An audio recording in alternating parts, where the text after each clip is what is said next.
Hi everybody, welcome to week 13 of class. This week we're going to dive into the beginning of the Civil War itself, and we'll spend the next 2 weeks assessing the actual war.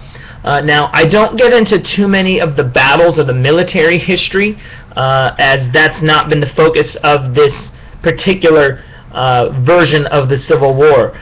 But if you are interested in that, definitely contact me. I can head you into some ways in order to get that military history. Your textbook also is going to cover that, and I have provided some links specifically in week 14 that will help you digest some of the larger battles. Indeed, for the Civil War, the most significant battles are Gettysburg, of course, in 1863, Antietam in 1862, which allowed for Lincoln to issue his Emancipation Proclamation, effectively changing the focus and purpose of the war, but also moving us towards abrogating slavery.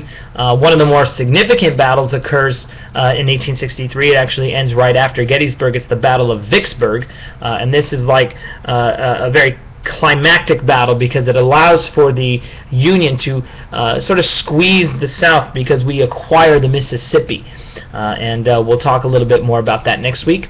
And then of course you've got a host of other battles. We'll talk about Shiloh, First and Second Battle of Bull Run, a number of battles, and to deal with all the battles of the war you'd really have to have just a course on the Civil War because there's just so many that you have to deal with. But this week, we are going to deal with one of the battles. It's the First Battle of Bull Run, also known as the First Battle of Manassas.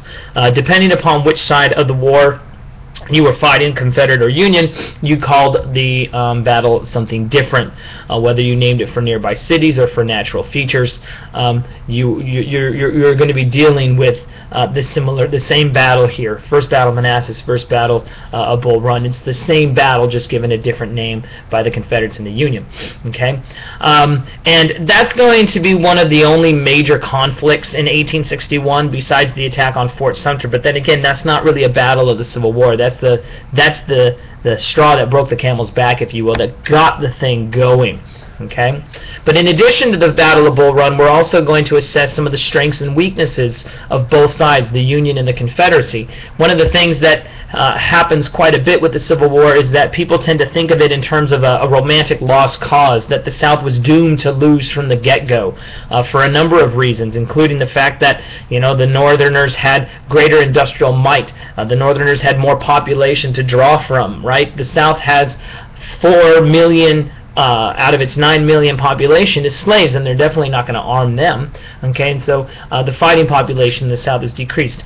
But the thing of it is we don't want to look at the Civil War as though it was inevitably going to be lost by the Confederacy and won by the Union.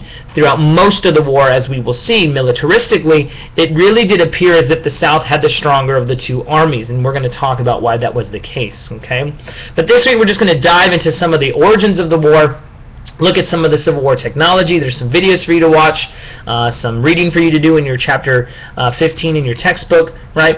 And so just begin thinking through this material, okay? Of course, because it's going to build next week, all right?